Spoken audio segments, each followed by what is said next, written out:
Thank you for joining us this afternoon, and we're talking about, the what is a transliteration, and we've been talking about the name of the Messiah. In our last session, part 5, and this will be part 6, I mentioned that I want to make a little correction that I wasn't as clear as I should have been about the name Yeshua. And we're talking about how we know that the Mashiach, or the Messiah's name, is YAHU Sha, and I mentioned that Yeshua could not have been the name of the Messiah, Mashiach, even though most of your Messianic believers or Christians who try to follow Jewish believers adopt that same term, Yeshua. There's a lot of reasons that the Messiah's name is not Yeshua. And one of the things I mentioned in our last session, and I should have been a little bit more clear about it, but Yeshua is not a proper name in Hebrew. It's an Aramaic name, Yeshua. It's Aramaic, not Hebrew. Again, this goes back to the fact is that YAHU Sha, the Mashiach, said he came in his father's name. And first of all, we know that the father's name's not Aramaic. It's not a mixture of Hebrew and Aramaic. It's actually Hebrew, pure Hebrew.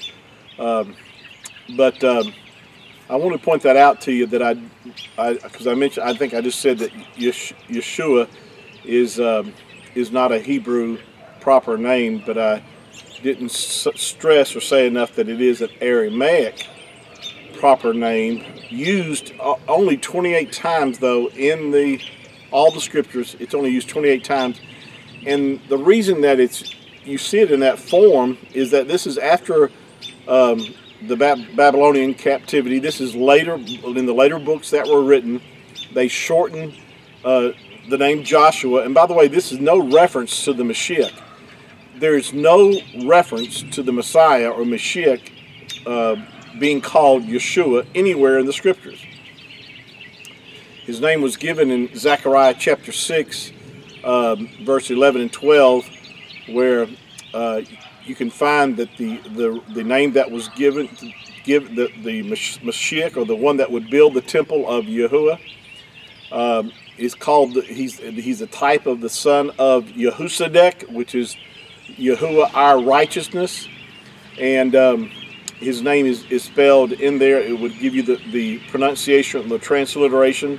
YAHU Sha is spelled Yad, He, Uah, Shin, Ayin, and that would give you the pronunciation of YAHU Sha, not Yeshua.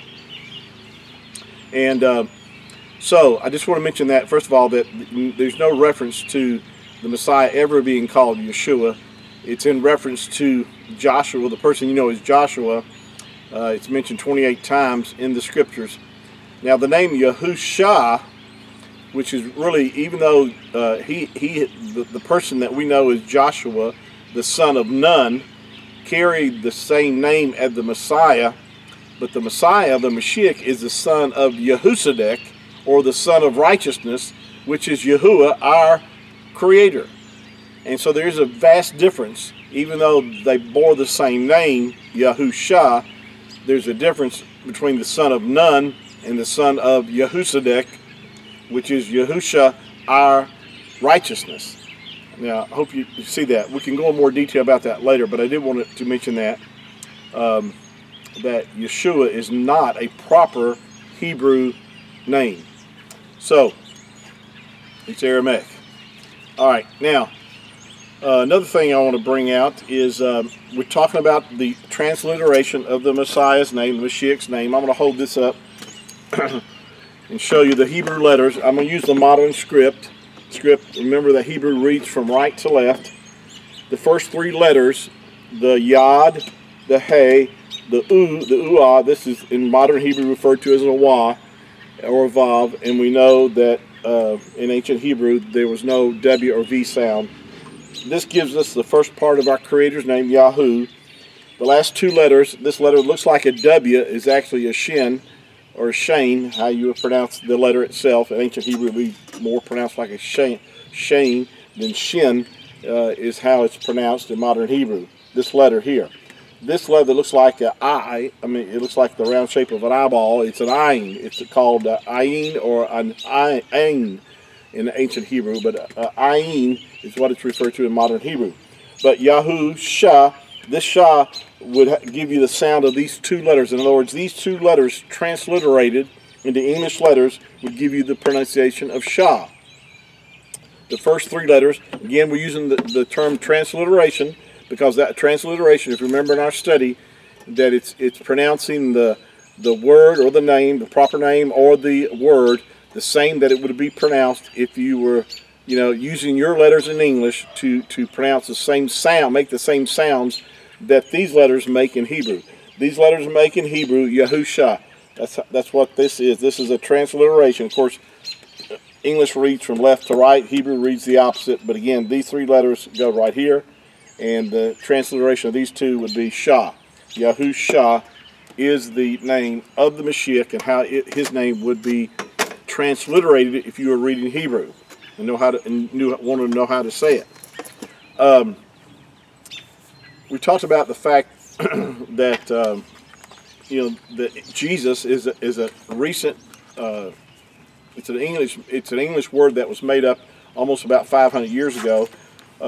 From the Greek, or from the Latin in the Greek, the Latin word was Jesus and then Jesus, and we talked about the fact that if you look it up in your concordance, it's going to tell you refers you back that the name is the origin of the Messiah's name is Hebrew. That means that the origin, you know, what would be the origin of my name? My name is Steve. Well, it's always going to be Steve. That's how you would pronounce it. If I would go to a foreign country, they would still pronounce my name Steve. They'd have to use their letters or you know, to make the same sounds. But regardless, they would, if they were doing a transliteration of my name, they would not change my name of how it would be pronounced. And that's where a lot of the names have been changed in our scriptures, and that's why most people don't know that. And we've been robbed of a lot of revelation and understanding and a lot of blessing because the names have been hidden from us. But again, it's of Hebrew origin. Now it tells you, if you look up the name, that it's the Hebrew number 3091, which I mentioned that it says YAHU Sha. And it really is YAHU Sha, but they've only arrived at YAHU Sha by vowel points. If you remember what we talked about that, those are vowel markings around the letters to change the way the name is pronounced. I'll give you an example. Now, just like the name Yahusha, these are the 5 letters that it's pronounced, how you pronounce Yahusha. Now, won't be able to write on this, but basically what they would do is put another marking in between here to represent the U sound, and that's where you get YAHU Sha. They've changed the name by adding another sound in between the Mashiach's name to come up with Yahushua. But in the original text, we know that in the Masoretic text is written with vowel points, and so that's why you get this extra U sound in between the Sha, the 2 letters there, and you get Yahushua. Now, if you look this up, the etymology of the name of the Mashiach, it's going to give you, this is what's so important and so interesting, if people would just pay attention to this and not go by what they see when they first see this, because, like I said, Strong's Concordance, his transliterations are based upon the Masoretic writings and not upon, which use vowel points, so that's why there's going to be some inaccuracies as far as the way these names were pronounced.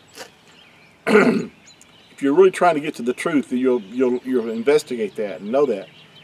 But going back to the etymology of the word, it tells you it's made up from Hebrew number 3068, which we know that's the Creator's name, and 3467, which again is Yasha. It's not Shua. So even a 3rd grader should be able to understand that where it says Yahushua, that the etymology of this word is Yahuwah and Yasha. There's no Shua part of the name. Are you understanding this? It's 3068 Yahu, Let me get my little board here. Again, YAHU, these three letters, that's the 3068. If they added another, you don't need to. That's why you drop a letter when you're combining two letters or two roots together. You drop the last letter, which would be the hey, the ha in Yahuwah's name. So it says here the etymology of this word of YAHU Sha is 3068 and 3467. 3467 is actually, to get Yasha, you would add a yod in here, but you don't need to when you're combined in here. This is the actual root, the shin and the ayin, so you don't need the yod there for Yasha. There are many words in Hebrew. This word here, Sha, is used as the individual word in many instances. It carries a different prefix in front of it that changes the meaning of what the word, is trying to translate. But basically, the Sha part would keep the meaning of salvation with it. And we're going to talk about that in upcoming series that we're going to be doing and giving you some proof of that. But again, you see that YAHU Sha is the two root words that make up the name YAHU Sha, not YAHU Sha.